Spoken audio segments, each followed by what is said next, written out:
Commissioner Weeks, will you lead us in the pledge, please? Pledge allegiance to the flag of the United States of America and to the republic for which it stands, one nation under God, indivisible, with liberty and justice for all. Thank you. Good morning, everyone. First item on the agenda is to approve the agenda. Move. Motion by Feldheim. Second by Gage. All in favor signify by saying aye. Aye. Opposed, nay. Motion carries. Before we go on, Sheriff Lunsman would like to introduce us to our newest employee. Oh, it's Dirk. Dirk. We finally got him to work. He shot that one. Yeah, that worked out well, didn't it? Good morning. Josh Lee has been working part-time for us as a deputy for a while now, but he's now full-time, and here is Harry. He's our drug dog. Morning, Harry. Morning. This is Harry. He's a 4-year-old German Shorthair Pointer. Came over from Croatia. He's trained in narcotics detection, so he knows all my toy hiding spots. He's previously certified. We certify again next Tuesday through the state, so he'll be ready to rock and roll after that. He's excited. Yeah, that's right. He's just work 24/7. Big dog. Every day's a play date. He's Yeah. a good dog.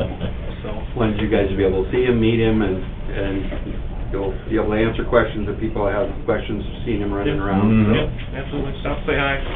Appreciate the opportunity.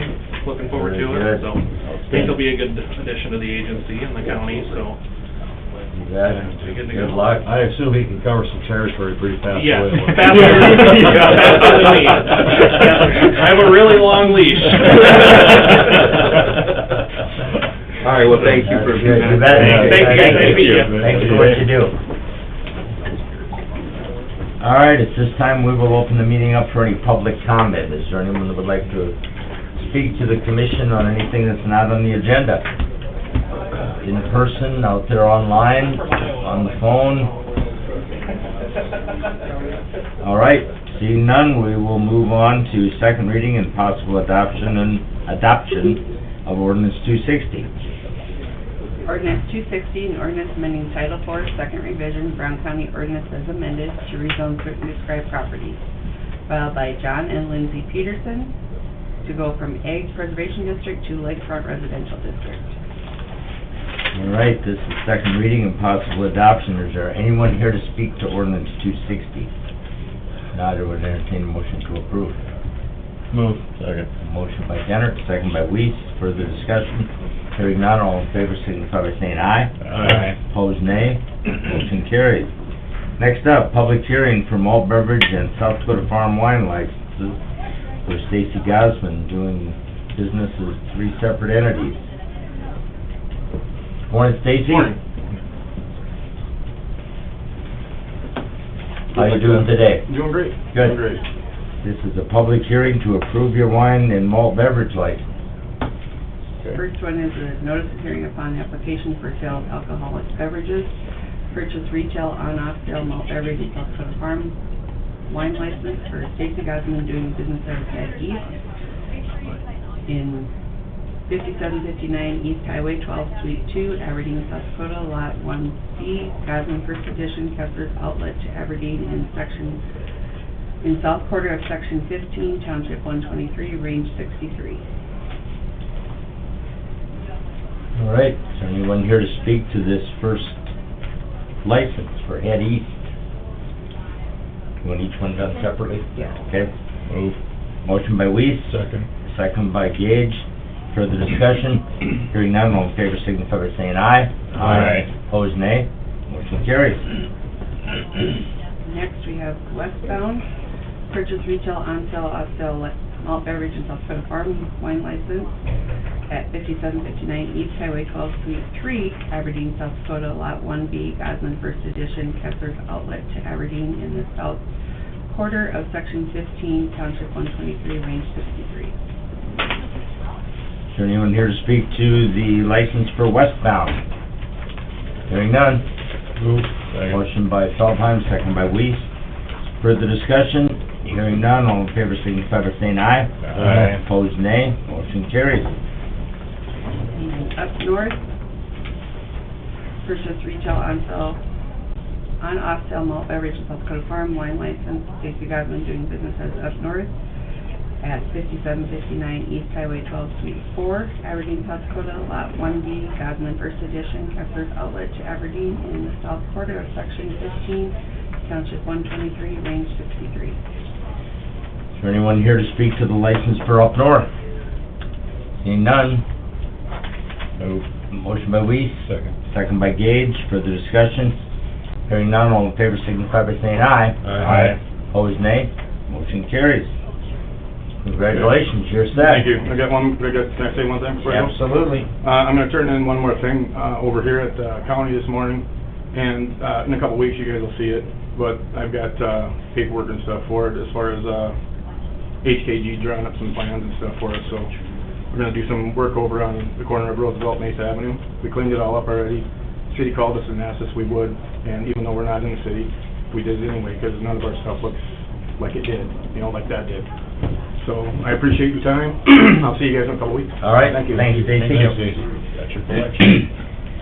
All right, next up, Chelsea Sheridan and Mike Gutenkopf with IMEG to discuss the Brown County Bridge Inspection Report. Good Good morning. morning. Morning. I'm Morning. Chelsea Sheridan with IMEG. Hello. Morning. Morning. Good morning. I had an opportunity to censor the report yesterday, so it looks okay. All right. Just helpful edit. Yeah, just a few little highlights here and there. Please don't tell them that. Thank you.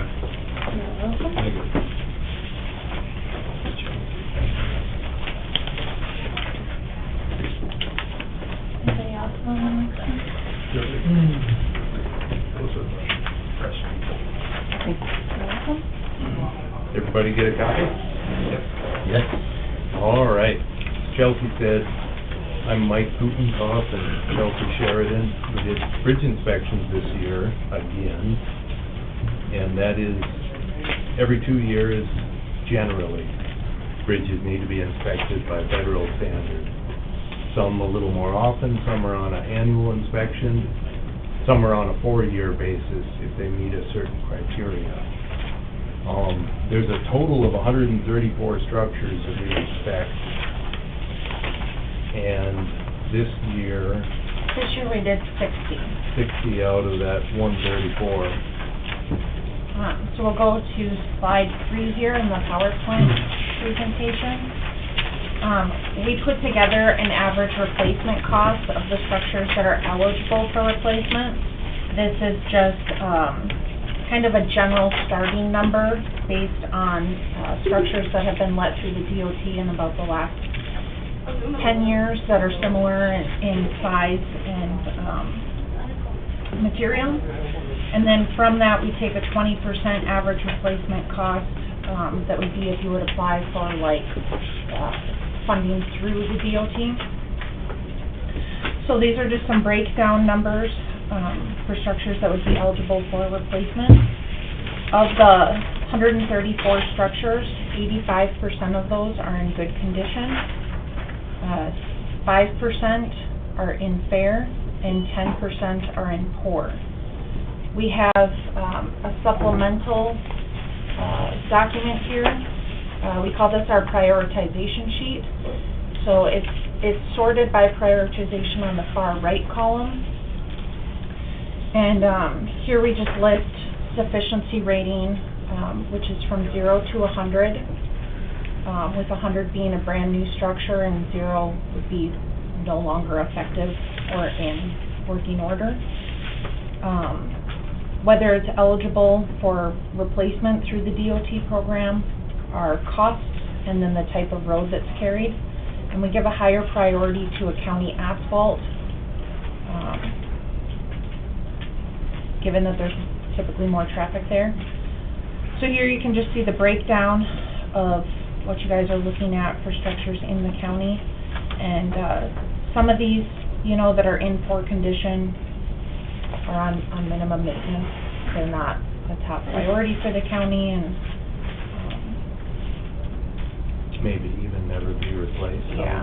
That's the one thing the caveat I always throw into this list, and you guys have seen this when I do the 5-year plan, it's basically the same list that we do. But, out of those first, however many are 4 there, 206, that's the one up at Elm Lake, so that one's programmed. 271 is the one at, Sand Lake, and that's it's not programmed yet, hopefully, you gotta rattle some cages up there, but we'll get it. It's an expensive one. Yeah, that'll be the most expensive structure we've ever built.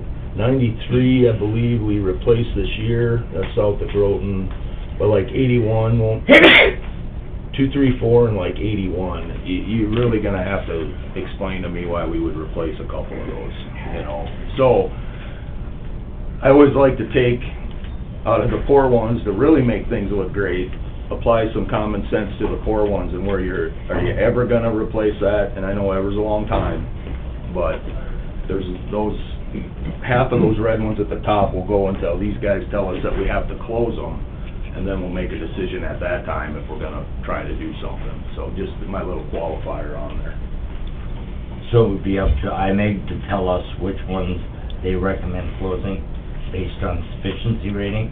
It's more about, sufficiency rating's part of it, but that's more tied to making it and you guys correct me if I get out in the weeds here. More tied to making it eligible for funding. That's what, in the big program, that's what it is. It's a good guide to compare from one to the other, but the structural part of it, when the bridge is physically getting to the point where they're saying, I don't know how comfortable I am leaving this for truck traffic, and then and actually they'll cover this, but that process is also where the bridge postings come from. They basically are applying the same process, and then they come up, and say, okay, this is a 25-ton bridge or whatever. Okay. Before it gets to the closure stage, usually we have it down to passenger vehicles, like 3 tons, 5 tons. Like Bridge 234, do you remember where that's at? That one's posted, it's 5, yeah, sounds about right.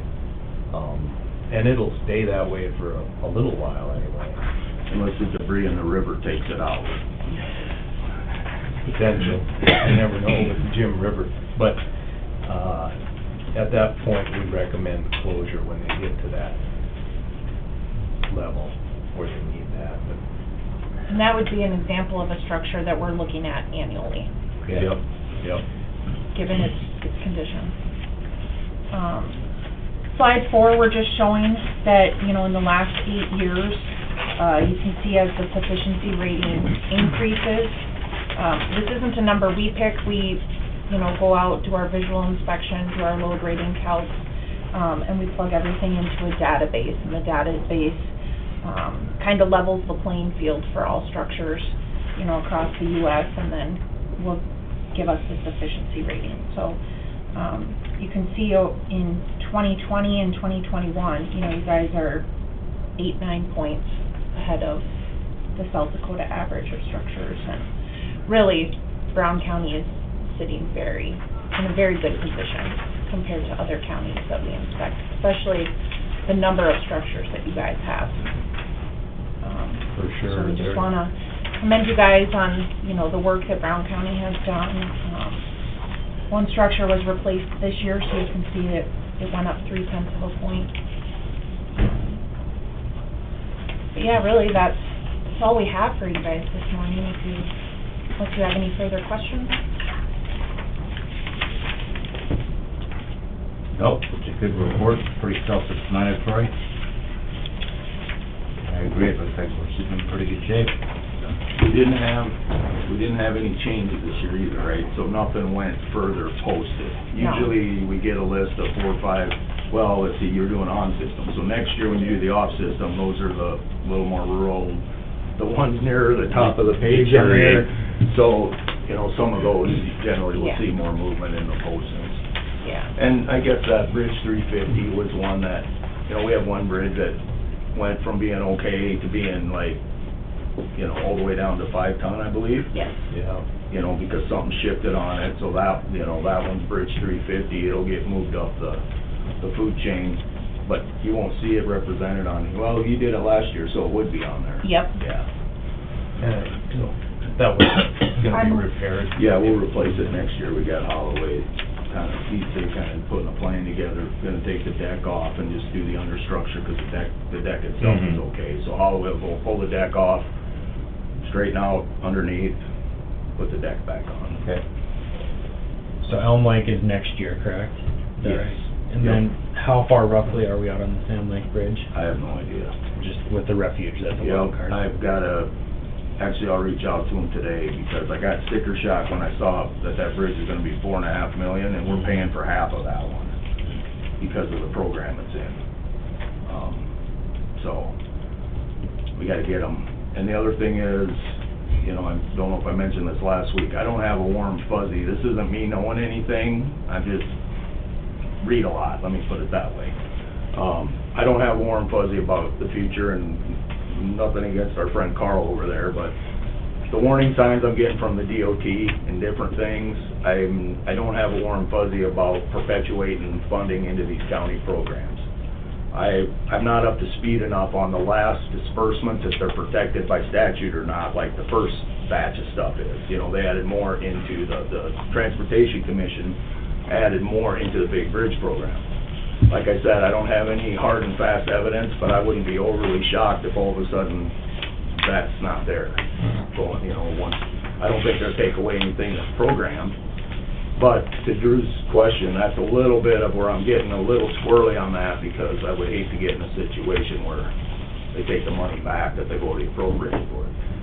That's a nuclear option, and if it happens, we'll replace the bridge, we'll figure it out. I'm not at all worried about the big picture, it's just the future with the funding on DOT associated stuff might get a little tight, I'm thinking, so, Well, anyway. you do a pretty good job, because you're constantly juggling the funding options and opportunities, which ones are off system, which ones are on system, is there, you know, irrigation money, is, you know, the state throws some at it with the Big Beach program, you know, and figuring out, okay, are we doing, you know, strictly county roads, or, you know, volume that we have, the number that we have, as well as working with the townships, and taking care of them instead of just you're on your own, which a lot of counties do.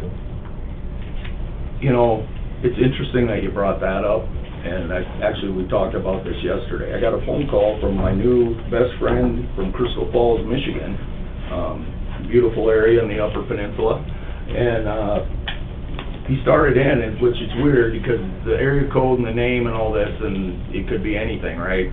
Well, I ended up talking to him, and he had come up on a culvert that's washed out. It's on a township road, but everything starts with the county highway superintendent, so. But it's exactly, it's a perfect example of why I used to really be a proponent of taking care of these on the township level as well, because that one washed out in the spring. And they called us, and I go, you know, we got a new deal, you gotta go through this process, and they didn't wanna go through the process. Well, fortunately, we had a disaster, hell of a thing to say, but FEMA, they're running it through FEMA, and it's going through the FEMA process, and everything's cool, it's just not super quick. So out-of-state hunter, who comes regularly to South Dakota, and had a whole bunch of really nice things to say, I mean, really did, it wasn't, tells me about this, and I sat there for a second and said, do I put him in touch with the township, which isn't gonna leave him feeling warm and fuzzy about South Dakota? And I'm like, I can't, it's not my deal. So, handed him off to the township, wasn't the best response, I got a call back from him, and we talked through it, and he's fine. But, it's a perfect example of where the township's in the position that all they can do is wait for the FEMA to walk through the process, and this is like a 6-foot pipe, and when 6-foot pipe wash out, you got, and the old hay bale with the slow-moving tractor sign is what the road closure was, which, that was his point. He wasn't saying anything else. He said, well, I drove around, hay bale, excuse me, I think it was a pallet. I stand corrected, but he drove around it, and that was his argument to go. Now, how am I supposed to have any idea what pallet with a triangle on it means? Right. You know, and so, there's an example of when you're looking at it from the whole system, especially around hunting season, those culverts matter. I mean, they matter for drainage, but yeah, they matter for transportation too. If that thing was surrounded by corn, I doubt it would still be out, but it's not, it's surrounded by pasture, so. Well, and the drainage issue is, part and parcel. It's been this way, and I'm glad that we continue to maintain that, but, being involved with the townships, because there are so many little waterways that wind their way through, and sometimes they're dry, and sometimes they're full, and sometimes they spill over into, 2 or 3 others, but it's all part of an entire system, and so if we're working on our drainage for the county roads where they go across these waterways, and the townships aren't sizing things, to coordinate with that, then you've got choke points that create all kinds of other issues for, infrastructure, for private property, and all the rest of these kinds of things. So I think it is important. It's a heck of a lot more work for your office, but in the long run, you kind of lose track sometimes, but it actually simplifies things in the long run for as much work as you put in on the front end of it. But this is an example of where, you're juggling the practical of, people are trying to move out there for whatever reason it is, simple transportation, ag, in the spring trying to plant, in the summer, in the fall trying to take it out, and then recreation and the rest of that stuff, and load limits to make sure that they're being safe on the rest of it. But, you guys work with us to quantify this so we can put a scale, a grade together for it that makes sense. So you can also figure out, okay, what kind of funding opportunities and sources do we have to try and figure out, okay, when it finds its way up to the surface, what are we gonna try and do to figure out, okay, if we gotta replace or if we're gonna, repair, a situation, how we're gonna coordinate that and utilize as many other resources that are out there for that purpose. Yep. In order to do it, and it's a different mix every time you're doing one of those, and it's a moving target, like you said. Today's funding source may not be tomorrow's, and the state has changed their programs, where it used to be, straight up, and then, they passed some of it through and changed the percentages on it and different things, and being able to try and keep your eye on that and react to it and utilize it, I won't say take advantage, but utilize it the way it was intended, is, to try and keep these sufficiency ratings up to the point that you got safe transportation for people. It is a weird deal, because you're trying to make it so you're not eligible for anything. I mean, we're getting dangerously close to the point that we're not eligible for any funding because we don't have stuff that qualifies, unless we're gonna put money into these super rural bridges, so. No, I appreciate the thought, but that, and you gotta, actually, I think we'd have got more stuff funded if they were worse when all the COVID money came in and all these other programs started. And then just a comment about, we applied for 3 or 4 local, federal funded bridges. It's a different program than the other ones. There were the local ones that came in, we talked about them a little bit, and then we didn't get any of them funded. Not sure why we didn't get them funded. Maybe we're not, I didn't look at the formula and how they came up with it or anything, but what did get funded was obnoxiously expensive. To the point that we're all going, hey, you should have been able to fund 20 projects and you could only fund 12. What's going on there, So I don't know if they built a lot of safety in, or not necessarily like road safety, but financial safety into those numbers, or what happened there. But we didn't get any of them. We'll continue to apply for them, but, Challenging bid environment with the limited number of bridge contractors and a lot of bridge money. yeah, that's another, chicken and the egg thing. And I know the local government office would love that every county would program 1 bridge a year in their 5-year plan and just start slamming it in there to show the contractors, hey, look at all the work coming up. But it's a chicken and the egg thing. It's great if Carl's guys flop out $50 million for us, but we still have the same 6 big bridge contractors, and so there's some troubles there. They don't ramp up and down overnight either. Well, no, I mean, and plus the investment you'd have to make in that, to think that, Yep. add a whole nother crew or a whole nother, Mm-hmm. and so. Getting on the state Well, bid yeah, list. and then you have to be able to be bonded to the point that you can build a $5 million bridge, and, it's a challenging environment. I actually had a conversation with a couple guys on the Transportation Commission, and, about workforce development, maybe the, and whatever the right or wrong word to say is, I don't even know anymore. But basically do something with that money and use it as an incentive, which, yeah, that's gonna make other people mad that are self-built, but there has to be something else we're doing. It's great to have all the money.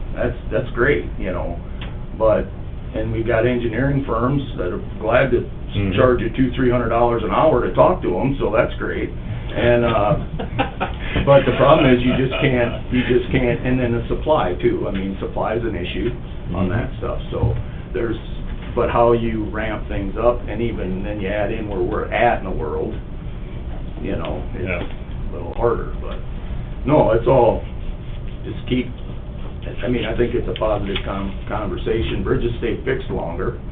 I mean, we could quit doing anything with bridges, and it would be a long time before we had any real serious problems, I think, but. Well, I will say, you know, you've been here several years, and you've made a personal commitment and spearheaded that to say, okay, this is something, you know, that needs to be part of the mix, that, you know, whether there's program money or not, and our budget, your budget, is not what it should be in order to maintain the number of miles and structures and everything else that we have, but you've made the commitment, I've heard you say it many times, you know, I'm not gonna sit here and complain about not having enough money and do nothing.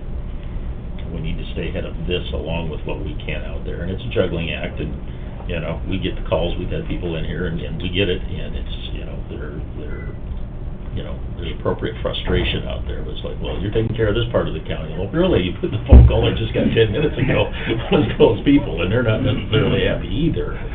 But to make the commitment to say the resources that you have in your budget that we have are going to be as balanced as possible, and this is an important component of that, because these are big ticket items that, you know, $4 million bridge, technically, that's 40% of, you know, an annual budget for you, but push comes to shove, seeing it come down the road, it's gonna get done before it's too big a problem. And so I commend you for that, and I appreciate that. Well, thank you. I appreciate the comments. It's what y'all hired me to do, so, but, no, that's good, and I would be lying if I didn't say, I'm okay. They can come in and talk about bridges anytime, because I am very confident in what we've done over the years. So hopefully we can keep it going, and, you know, I don't wanna ever lose ground, even if it's just marginal increase every year in improvement, so. And you folks are good partners in this whole process, too. Yes. We appreciate that. Appreciate that. We definitely do. Thank you. All right, any other questions or comments? You also brought an updated map. Oh, on the good, wall. good, all right. Good, we'll Thank find a spot you. for it. Yeah. All right. Thank you for your time. Thank you very much. Next up, Dirk Rogers, Highway Superintendent. You're on time? We're still on. Compliments for one day. All right, now it hits. Yeah. I'm glad they were first. So, we're supposed to look at Richmond and some more. I gotta be honest, I keep coming to the same conclusion. We did some more traffic counts. They're consistent with what we've gotten in the past. And then, so, there's sort of I guess I wanna go through this in two different pieces.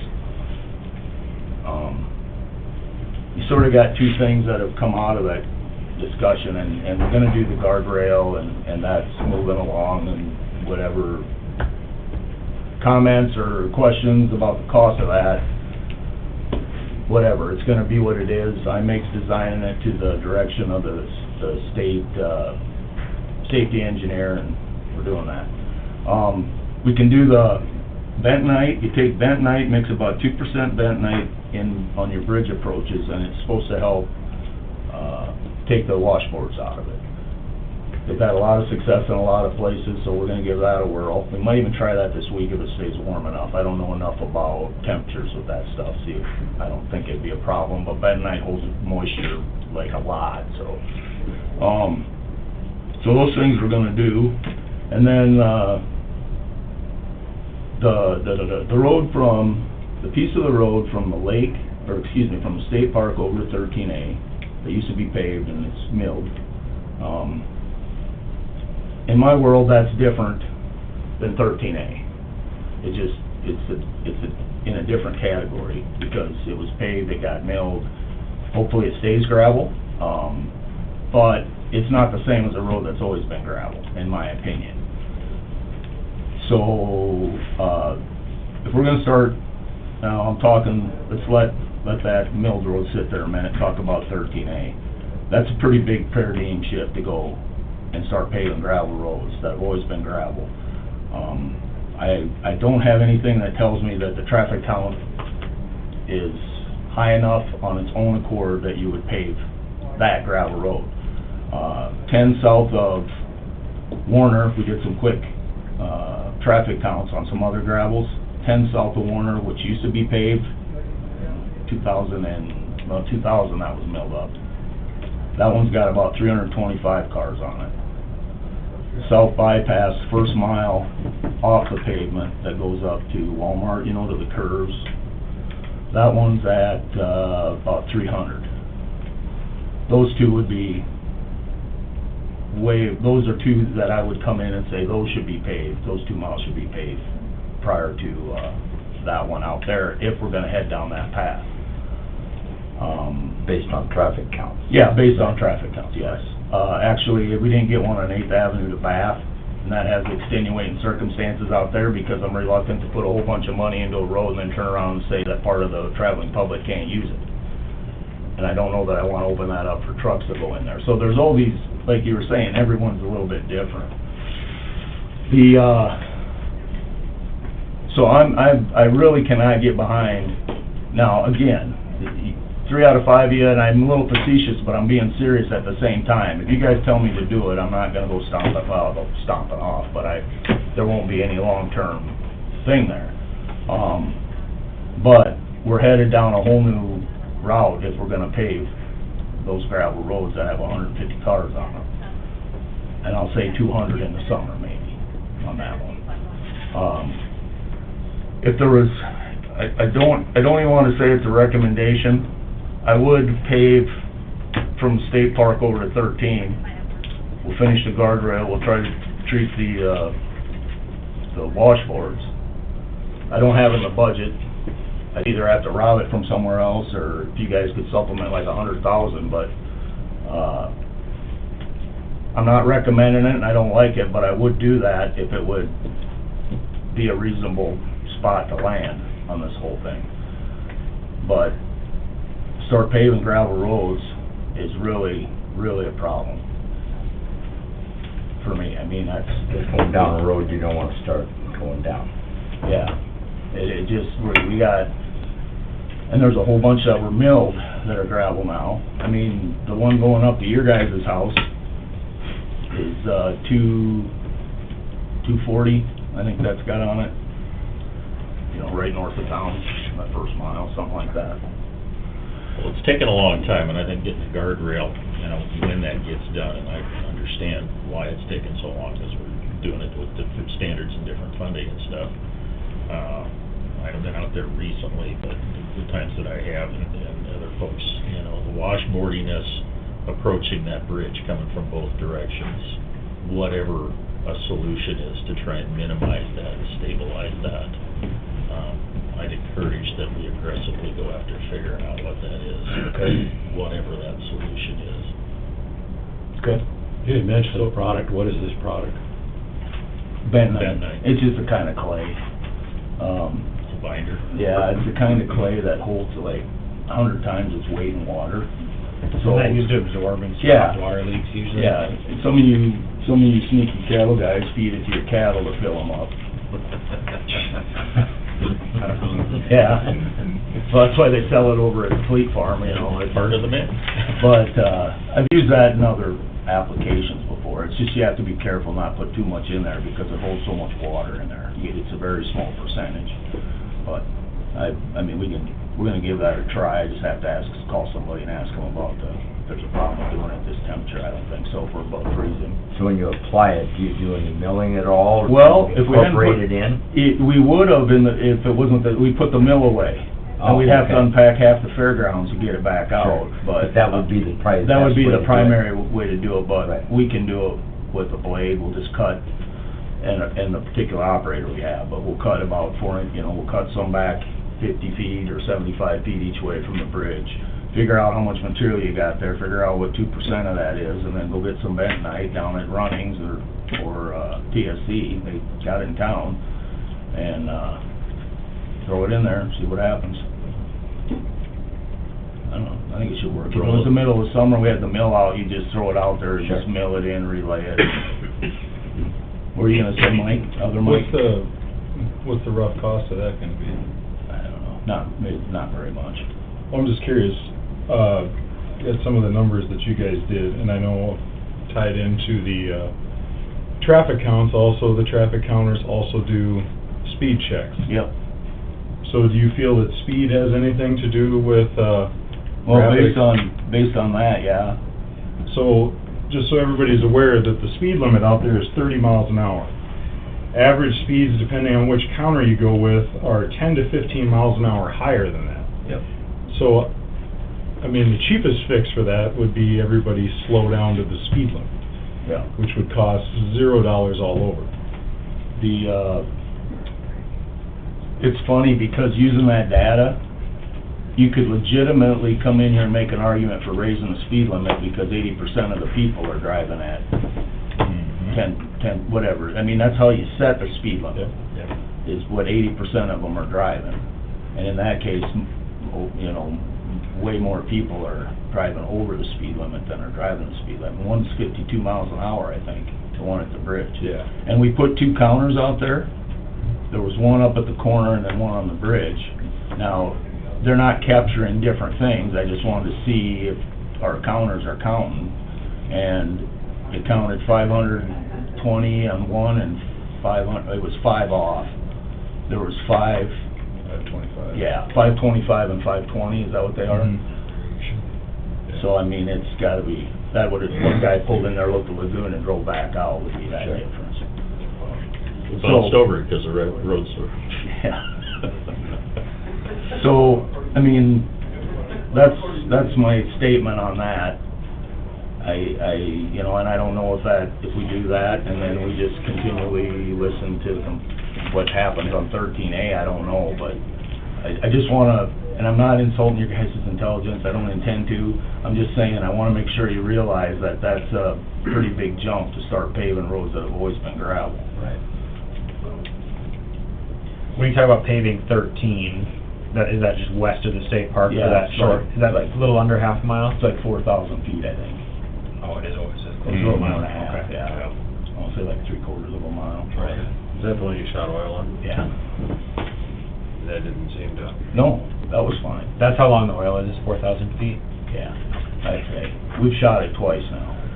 If we didn't have to mow up there, it would last longer, but we tend to tear hell out of it every time we mow up there. Maybe we'll mow ahead of time, I don't know. Which incidentally, on the mowing, we're getting that done today. Oh, Or we're working into town and then we'll be going around town, so. Good thing it didn't snow yet. Maybe you need a 9-foot sickle mower, that way you can just hang on the road and... Didn't hang it out there. I said, well, why don't we take the boom mower up there?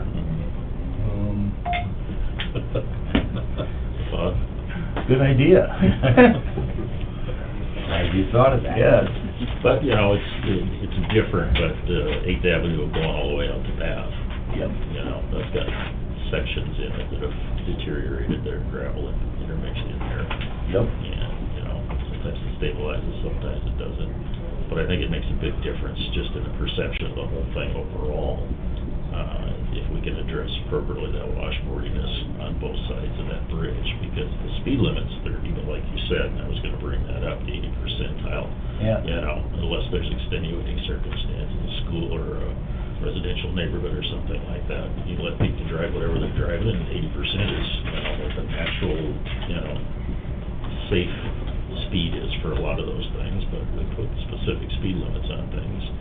But it's not like you've got approaches and all kinds of other stuff. It's No. relatively open with, you know, the shoulder there and the reasonable expectation if the road surface is conducive to it, that you'd probably go through that stretch a little bit faster if you weren't bouncing all over. Yep. Yep. So I think the perception would be greatly enhanced if Okay. we can get that stabilized. Do you have a traffic count on 13? You mentioned 1380, but did you? We didn't do another one on 13, We know it's higher, I'm just curious how much higher, I guess. not a lot higher. Okay, so you know some of that traffic will continue west. Yeah, and obviously at Harvest, you got, you know, there's a big Right. difference there. Sure. I can get that for you, we have it, I didn't bring it with me. Okay. I'm just curious. I can't remember what that was. That one had one on there, somebody was doing 80 though. It's just like, wow. And just for point of reference, the state has a traffic counter on the south of Bath on 16, and it's permanent, and it's been there ever since I've been around, and I get a report every month on that. And that thing hasn't changed. I mean, if that thing's deviated 5%, I would be shocked. It's 325. If there's a funeral down at the Scandinavian Church, you can literally look on the thing and see on Tuesday afternoon, there was, for some reason, 50 more cars that went through there. And then you go and look and there was so it's pretty steady. We put our traffic counters down there next to it, and we were like 5 or 6 different. So, and that one's embedded in the road. I don't know how it works, but it's, every time we do road work, we gotta call them and tell them that we're gonna be around it and stuff like that. Well, that's my statement about that, I guess. I'll do whatever you guys want me to, but that's kinda what my feelings are. Well, Outside of- now that we kinda have an idea of what you would or wouldn't be willing to do, or what you would recommend, I guess we can discuss it amongst ourselves and Cool. come up with a potential plan or recommendation and see how it all works. Alrighty.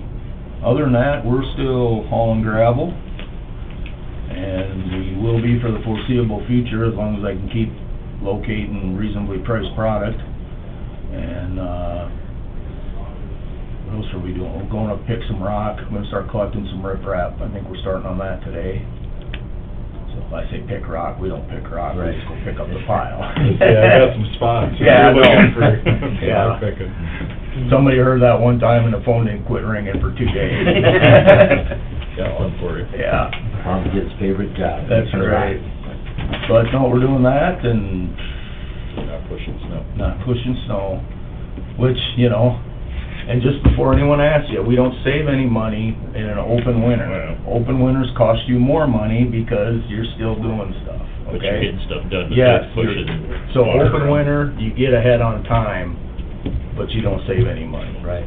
Yeah. And that's all right. Because you still have the same built-in costs every day because the same Yep. number of employees are Yep. there, they're just doing different things. And actually, plowing snow is not the most expensive thing you do. Right. You know, so Right. you just schedule all your equipment, your people, materials the whole year, Yep.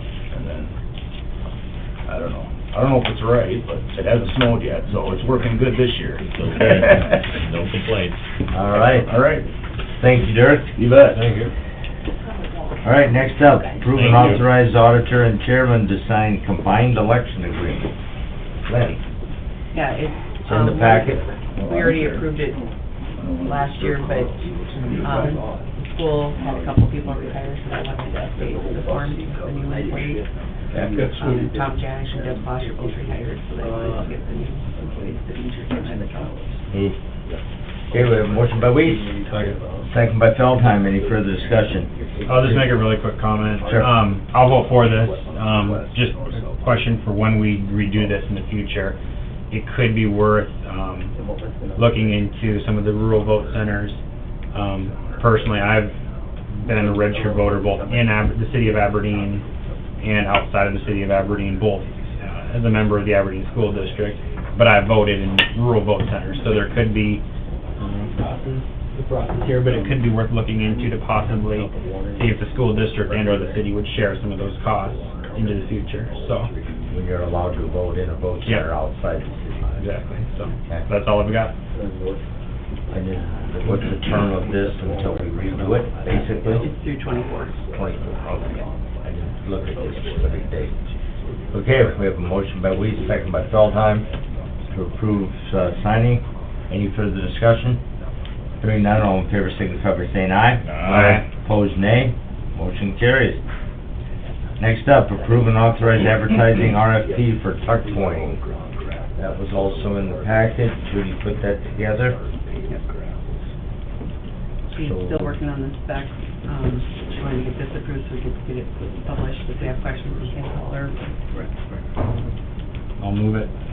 Motion by Dennert, Second. second by Gage. All in favor signify by saying aye. Aye. Opposed, nay. Motion carries. All right, next up, Rachel Kipley, Fairgrounds Parks Manager. I'll pick on one. Good morning, Rachel.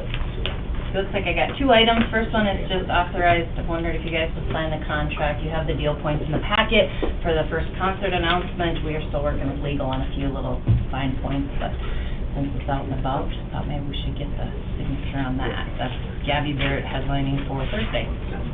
Move to approve. Lots of details. Lots of Motion details. by Feldheim, Second. second by Weiss. So this, the one in the packet is not the final version, it's still being negotiated, correct? But it has like all the major points of it. Okay. All in favor, signify by saying aye. Aye. Opposed, nay. Motion carries. And second, just wanted to discuss for a little bit, the board's recommendation as far as ticket pricing for 2024. What you see before you, the highlighted pieces are what currently we went on sale for Black Friday, which honors the Fair Week pricing of 2023. Looking to 2024, if you see kind of what we've done in the past, there hasn't been an increase in 3 years, so they are looking at an increase.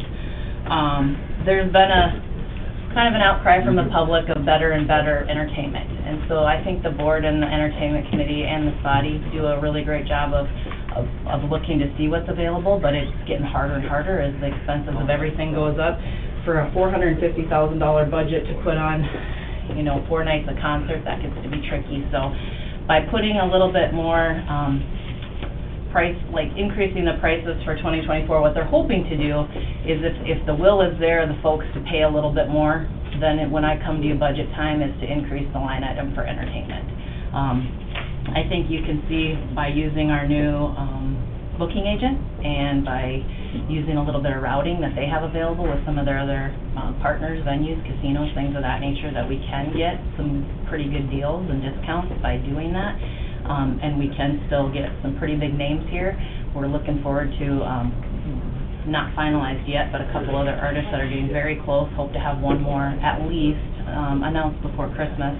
But that's kind of where this comes from. We haven't raised in a while. Once we raise to these prices, it would be for the next few years, where they're not looking at any more increases anytime soon. By adding the Sunday event into the package, I think that really puts a lot of value into it. So yeah, if you guys have questions, that is the board's recommendation before you. I know in attending the Fair Board meeting, there was a lot of discussion amongst the Fair Board, and there were actually a fair number of the board members that felt this maybe wasn't even enough of an increase because of comparing it to, big name concerts that, have been coming to Sioux Falls and the region. It's still a pretty good bargain even at the increased prices, so I think it's still a good value for those that choose to attend and buy the 3 or 4 day package. Yeah, and they think so too. We looked at really hard at Sioux Empire Fair, Red River Valley Fair, both the state fairs. When you take into account the fact that, you're paying to get in, you're paying for parking, you're paying for all these things, where you get a lot of that free here, this is one of the few areas of some camping and sponsorship vendors where we make a little bit of money. So we think it'll be a good move. It would have been, let's pretend everybody that bought tickets saw fit to buy them again, it would result in over $200,000 more in income. Now, we know that's not going to happen, because basic economics, you raise the price of something, there's going to be a few people that don't, they might prefer to go to Sioux Falls or maybe get a single night ticket instead of a package ticket, but overall, we think that it's going to do good things for the budget, and hopefully I'll be back in June, July with some ticket sales and saying, hey, why don't we add some more into the 2025 budget to get bigger acts? So Sure. One, having a Sunday event too will help. There might be a few more people that would, you know, come to that either individually or by the package to go to that too, so.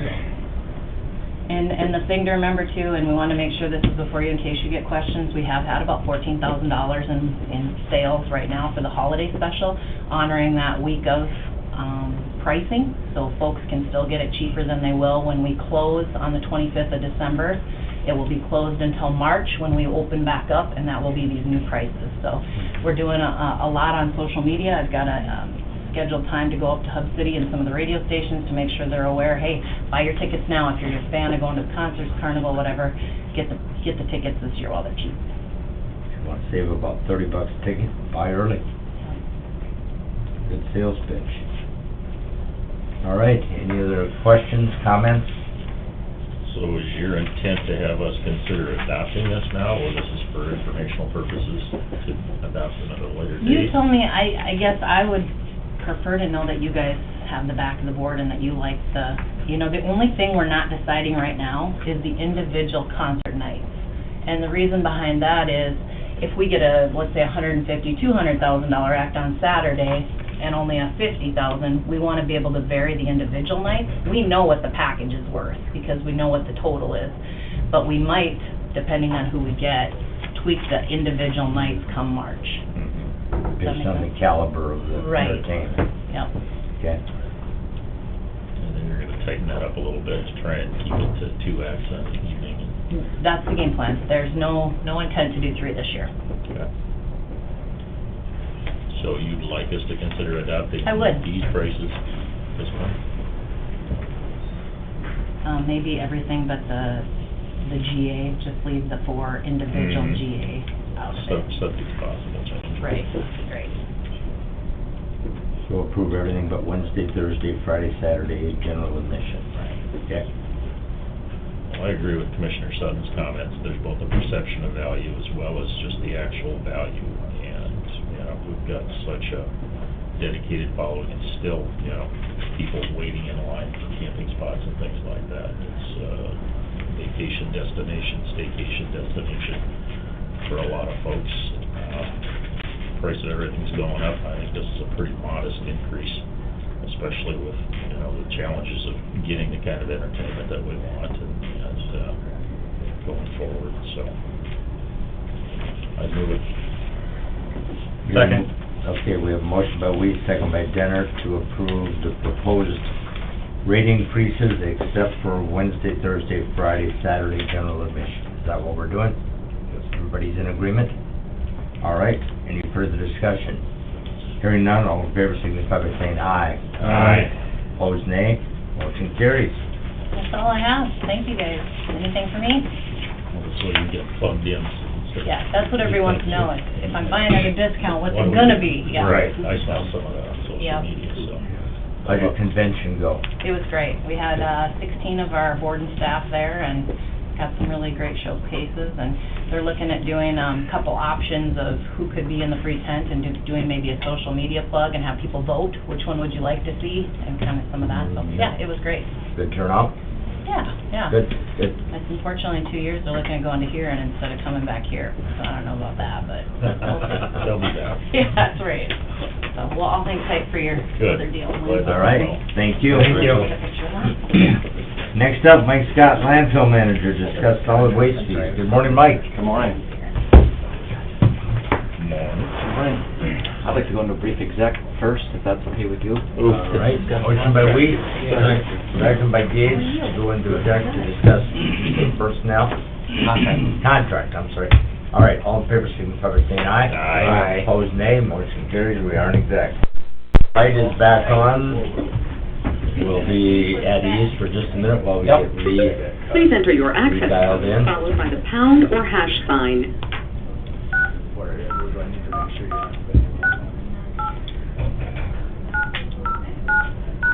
To enable audio controls, please enter your audio got this PIN, memorized. followed by the pound or hash sign.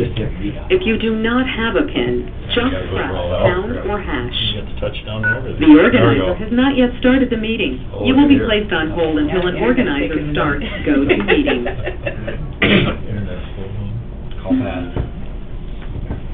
So we moved We live? Yep. All right. All right, we're back in session, out of exec with no action as a result. Now we will listen to solid waste fees. We've got our fee structure for our tipping fees at the gate, and then we've also got our solid waste fees for our rural container sites. Fees for the rural container sites, I will recommend that we just leave those the same.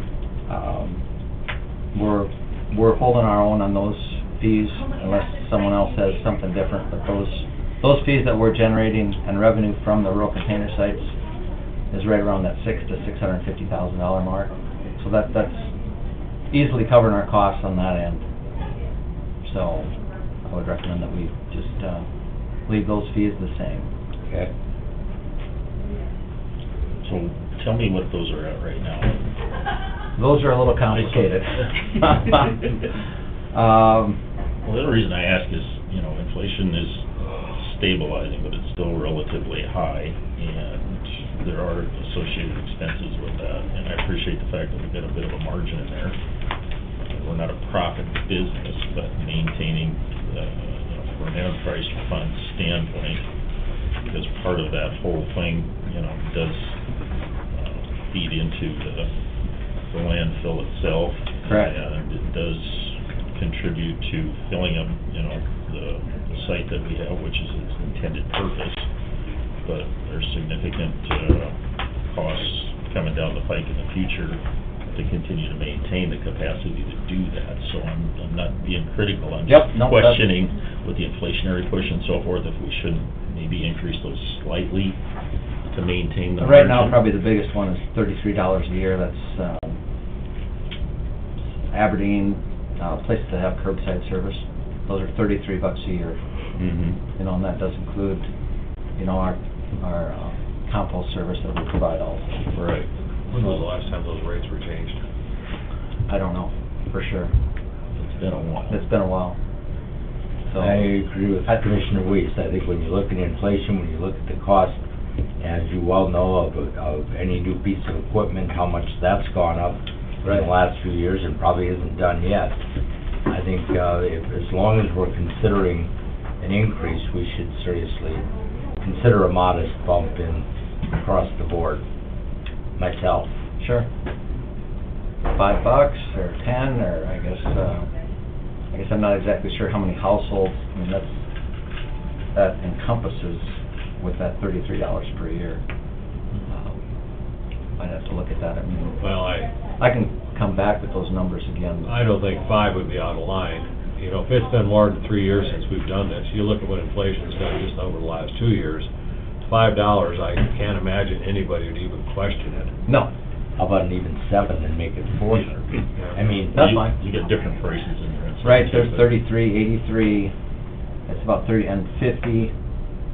So it's really the 33, 83, and 50 are the amounts. The 83 is for households without curb service. So yeah, if we jumped it up 7, it'd be 40 and 90. And for seasonal cabins, it's 50 right now. go to 55 maybe on those, 7 on the 53 and 83, or 43, whatever it was, and then 5 on the seasonal cabins, just so. Just a thought. Right, it just, I would like to see it, and I don't like increasing things, but, maintaining that margin, I think, is a reasonable thing for us to do for the service, conversations from time to time and so forth, and it really is a very valuable resource. Not everybody utilizes it, but a lot of people do. there's a lot of people that utilize it. We're generating about 6,500 ton off those sites annually. Yeah. And that tonnage number really hasn't changed. That's stayed about the same. Sure. Well, you earlier you stated it's north of $3 million to open a new cell. That's correct. And that that's price just- probably isn't done going up either, Next time we bid it, it might be Right, that's closer to just an 4. estimate as of right now. Right. Mhm. So in another 5 years, you don't know what that's gonna be. With, contractors, who knows, that could be 4 to 4.5, so I think we need to plan a little better for the future. And we've made investments, the South Dumpster site, that was a long drawn-out process to finally acquire that land and, develop it the way that we have and continue to do that, I think is important.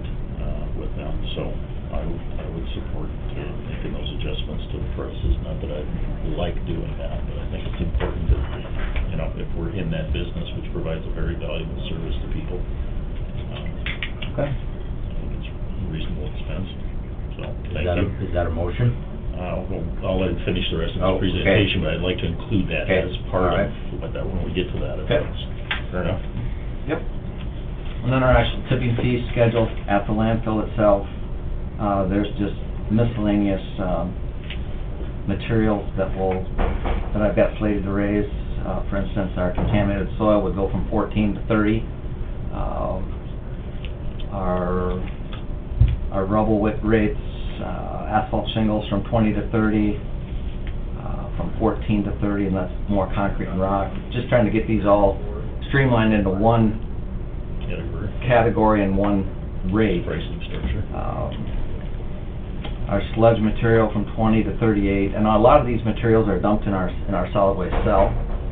So, you know, years past, we used to have a separate area, rubble site area, for these other materials, but they are all going into our cell now, so it's taken up that room. Sorry to interrupt. Contaminated soils, is that still an issue, but it's kind of come down It's on come down. average? Because, you I know, think, there was a period of time, there was a lot of old service station reclamation stuff going on, and that's Correct. kind of run its course, so. But we're still taking in 5,000 Right. tons a If year. there's a spill someplace, So that type that of one thing. took in all the Windmere stuff from the Right. train derailment. That was a big material, but that was all charged at $38 a ton, so. Mhm.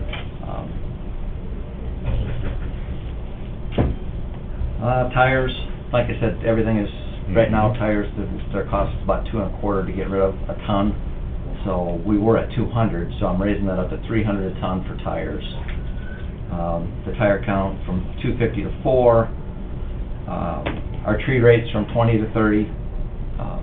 So just to cover those expenses for wood waste grinding, that's close to 50 grand. Sure. And our rates are covering those costs right now. So that little bit extra just helps cover that Mhm. buffer. So, And it's better to be proactive than reactive if those prices go up again next year for the tire chipping or the wood chipping or whatever. Right. Now we're in a better position to handle any potential increase. correct. And those rates, just on some estimates, would raise our revenue next year up to, would raise it by 150,000, roughly, if those rates are raised up that much. Sure. And if we raise those, that's gonna... That will add just a little bit more. Yep. So, Okay, it all makes a difference over the years. Yep. so, those would be your recommendations? Those are my recommendations, Okay. and those are on this, already built into the sheet, so. Okay, I'll move that. I'll second it, and then towards the bottom, it has the sales tax listed at 4.5%. Yeah, that'll have to be changed. 4.2. Yep. Okay, we have a motion by Weiss, second by Dennert, to approve the proposed increases with the adjustments on the items that we discussed. Is there any further discussion or questions?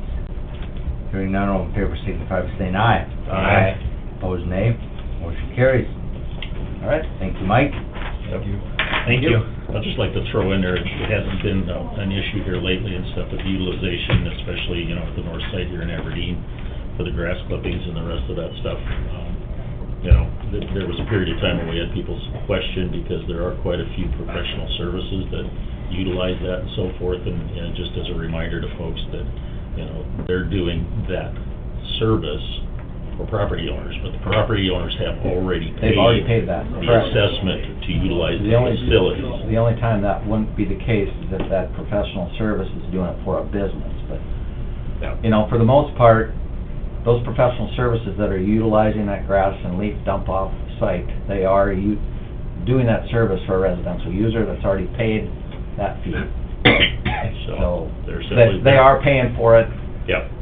You know, it's just, when you see a commercial contractor out there with their dump trailers and, you know, it's, Just as a reminder, the fee's been paid by the property owner. That's And they're correct. simply doing the clipping and transport. That's correct. But we are collecting the appropriate fees for that. So just wanted to touch base on that too. So, Just to excellent. clarify, Mike, are you including what you wanted on the other fees as well? Yeah. Okay. so Dallin, you're okay with them? Okay. All right. All right, thank you, Mike. Yep, thank you. Thanks, Mike. Sorry, Thank you you. sold it. You got a new scale coming in? Yeah, we got a new scale, that'll be next year.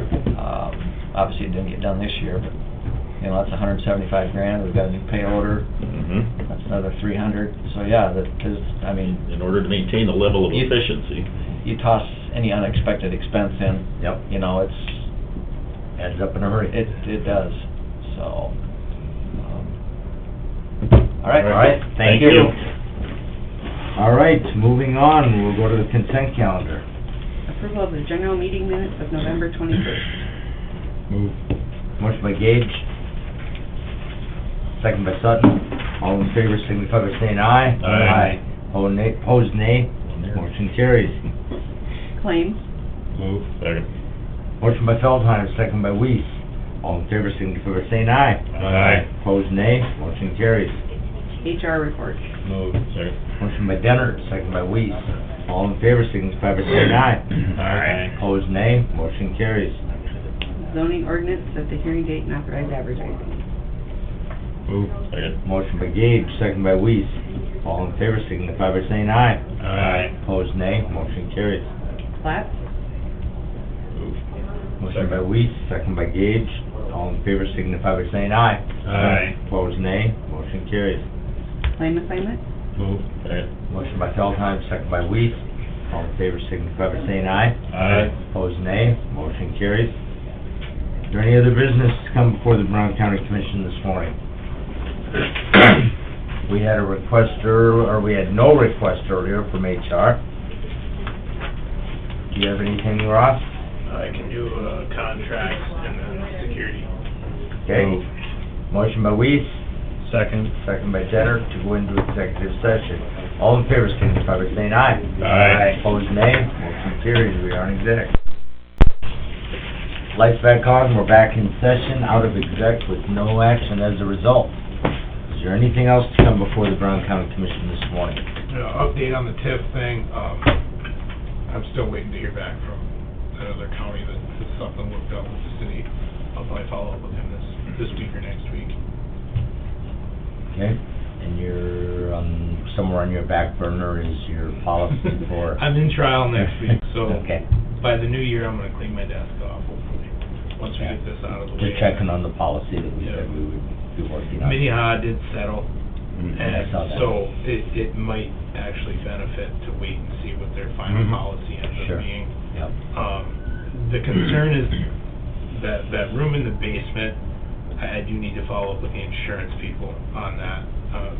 It kinda dawned on me going through that process, that if we're opening that up and hosting events, that there might be some liability there that we aren't thinking about. So, Sure. whatever requirements we would have to put on any group down there, we would have to look into. Okay. So that's the big hang-up. I think that the outside, I think the Public.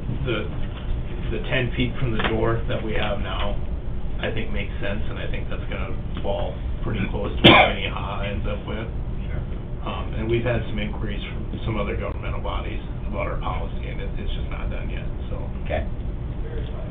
The facilities use part of it, for that basement room is the big sticking point right now.